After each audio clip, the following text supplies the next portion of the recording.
Danny's talking Reds, it's John Gibbons, and I'm with my brother from an Ulster mother, Craig Hannan. We're ready to go with all your questions. We do your questions on Friday. It's a bit of a warm-up for AFQ, which is our Friday night Bedlam audio show where you get involved, and yeah, you very much get involved as part of our subscription service, £5 a month and all that. But anyway, enough of all that. Craig, you've been asking the Instagram how they are and that. Yeah. And they've come up with some questions. So let's see what they've got. The first one is, how are we? Yeah, good. Yeah. Looking forward to tomorrow. You're going on holidays this week? I know, I'm going on holiday Sunday as well. I managed to go away for a week and not miss a game, which is good. I mean, one of the benefits of Liverpool going on the FA Cup, I suppose. But I'll ask better questions than that, by the way. No, it's fine. So yeah, we've got today, nice day in work today. Match tomorrow, and then off on an aeroplane Sunday. So jealous, mate. Can I come? Ask Laura. The head of operations already asked about coming, so we could just worry about her. She's needed in the office. Well, we could just take everyone, but I don't think Laura would be too happy, like having 10 AM meetings every day at the pool. Ask her. We won't know until we ask. Laura, if you're watching, text in. I mean, get Hanno to Marrakesh. Start hashtags, see if we can get it trending in Liverpool. Yeah, there's quite a few of people asking. There's quite a lot of people asking for tickets, and like maybe this isn't the platform for that. I don't think we can help too much on that. I like this one. Do you think the media are far too quick to call or try to attempt to call this Liverpool side bottlers? They've lost one game all season. I think the bottler word is generally far too overused. I think. You know, I've written something for Paddy Power, which I think is going out at some point today, where it says there's 3 billion teams in this title race. 2 of them are likely to break their record for Premier League points. Only one of these teams can win it. Does that mean the other 2 are bottlers? Do you know what I mean? It's like sometimes, you know, you can be really good and other sides are just better. But it doesn't really feel like that happens to me in kind of like other sports, really. Like, you know, especially other team ones, you know, just say, oh, they're kind of bottlers or whatever. It seems to be a footy thing. And yeah, I don't really agree with it. I think this Liverpool side, you know, it's a long season. You're always going to have better weeks than others, but as long as you've got more kind of good than bad, then I think, you know, you'll always do well. But yeah, the bottler thing's nonsense, but I mean, what can you do? You've just got to ignore it, get on with it. And I think the players look like they're going to use all this to spur them on. You know, those... The thing I wrote for our site this week was about basically the little clips of Milner and Robertson after the game, and they were just like basically laughing at journalists, which is always the best way to go. I think it feels like a term that's used and bandied around by opposition fans more so than the media. I think especially on social media, and maybe only on social media really. And I think that you know, this is one of the best Liverpool sides. It's the best Liverpool side I've watched in my lifetime. With I think it's like the 4th highest total of any Premier League team in the history of the Premier League. We slipped to 5th now, unfortunately. Well, do you know what I mean? How are we bottling if it's 2 draws? Like, it's, you know, we can't win every game. It's they talk about the Premier League being the best league in the world, and then they expect you to win every single game. And the things this Liverpool side have done, I've not seen other Liverpool sides do before. And I think that, you know, I suppose it feeds into the idea that Klopp has got to cup finals with us and with Dortmund and not won them. But then, you know, if we've got to the final and bottled it, well then, what does that say about the other teams that didn't get anywhere near that? Do you know what I mean? So it's just this. I think it's an annoying thing, and I think that. Yeah, like I'm loving all the tweets from opposition fans as well, talking about like trying to take the piss out of us a little bit. And, are you saving them to go back, Craig Hannan style? Do you even know me? Of course I am. Playing the long game with them. But like, I think that, you know, the tweet about TalkSport doing a survey of the team that basically everyone doesn't want Liverpool to win this Premier League, and I am absolutely fine with that. Well, that was funny because I saw that, and like there was loads of Man City fans made up, but then loads of Liverpool fans made up, which just shows like another difference in people, I suppose. It's like this thing on social media of constantly trying to get one up on each other, and you know, it's a bit boring at times, but you know, I'm all for the rest of the country being absolutely fuming when Liverpool win the Premier League. You starting Naby or are you starting Shaqiri tomorrow? Shaq fella. I don't know, and I love the Shaq fella. He might be my favourite fella in the world. second favourite fella, sorry. Thanks. Good save. Yeah. You're back in Marrakesh. I like the idea.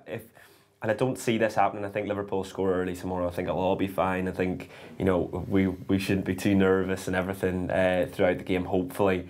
But I like the idea of knowing and having that safety blanket of, if it gets to 60 or 55 and you know, it's still we're drawn or we need a goal or whatever, that, you know, the excitement of bringing Shaqiri on, I think it gives everyone a lift. I think Naby Keita is not really shown enough this season. I know that sounds strange saying that I would start him because of that, but I think he probably just needs a run of games. Does that make sense, or is that a bit mad? Or I don't think it's mad, but I think you've got to look at, well, if you need to win a games, can we afford to kind of do that really, and can you afford to give him it, or you know, this is such a big game and you kind of need to win it, then, you know, are you looking at these, you know, are you looking at having time, or, you know, it being in the situation to kind of play someone into form? That's not saying that I thought he was particularly poor on Monday. I thought there was good and bad about his performance, but I don't know. I think Shaqiri's shown more in his time at Liverpool at the moment. I think he's shown leadership as well, like throughout his career. I think he, you know, he'll know what a big game this is on Saturday, and I think he'll want to try and win it for Liverpool. And I think not that the others won't, but I think he's the type of player to grab the kind of impetus to put it on himself, to kind of make something happen. I think that's a good thing. Have him on the free kicks as well, you know, with Trent being out as well. We'll have to see on Trent, you never know. Wait till the press conference. Oh, yeah. No, I'm just saying. Oh, no ITK? No Strictly ITK. no ITK? Zero ITK. I thought we got something that we got a John Gibbons exclusive there for talking. I'll just DM Indy Callie away here. I mean, Chief, every time Indy Callie DMs me, he calls me Chief, and I absolutely love it. It's one of my favourite things on Twitter, so keep up, Indy Callie, if you're watching. I suppose this is similar, but why are people losing the run of themselves, basically, in terms of Liverpool fans? I think the last week. Is that an Irish term? I mean, yes, I think it is. Is that not a normal term? Yeah, I thought I've heard it before. I wouldn't say it's day to day in Liverpool, like, but never mind. I think it's because it matters so much, doesn't it? And we're all so desperate to see Liverpool win the league. Then it's understandable that, you know, emotions are kind of going to run high. Really, we just need to try and keep them a little bit in check, especially in the ground when the tension can transfer themselves to the players. But look, I'm not too critical of the fans really, because I think, you know, it's a fan base that is emotional. It's a fan base that, you know, has proved, you know, what it can do,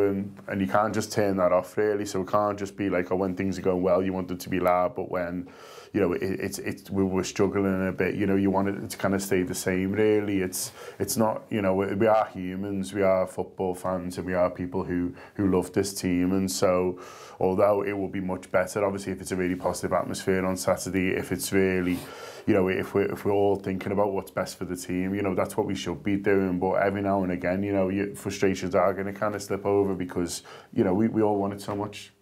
Yeah, the lad from the Spine Cop, it was Paddy, was on our Weekender show.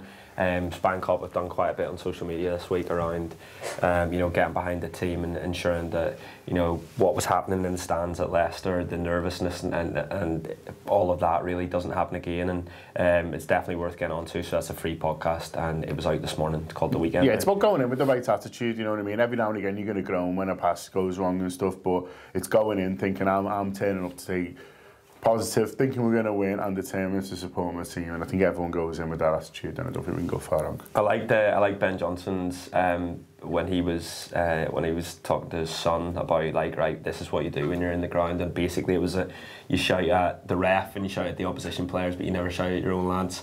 And I think a lot of people could learn from that really. I think I'll be absolutely fine. I think that, you know, a few pints before the game.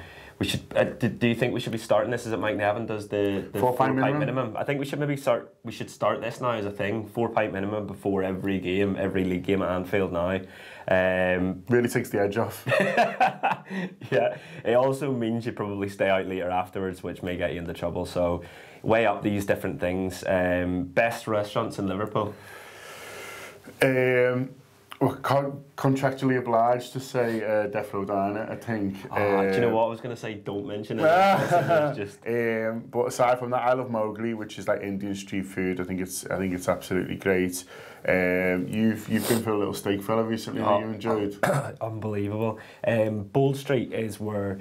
Hold on. Bold Street's just brilliant. So while Craig clears his phone. Sorry, Bold Street, don't know what happened if you're ever in town and you're not sure, walk up and down Bold Street. It's got the whole world cuisine on one road, and most places you can walk into, and loads of it's really good. So you'll find something you like. But there's a new little steak place halfway up, isn't there? Yeah, Kasap it's called. I went on last Saturday night, and it was just unbelievable. I had this like steak that was all carb, like it was like 10 ounce, but it had cheese sauce over the top of it. It was so good. But yeah, Bold Street's brilliant. Mowgli and Murray as well. I love a bit of Murray. They're all on the same street basically, so if you are visiting, you should just go. And decent bars offered as well. Yeah, and if any of those restaurants are watching and want to get involved in some sort of partnerships,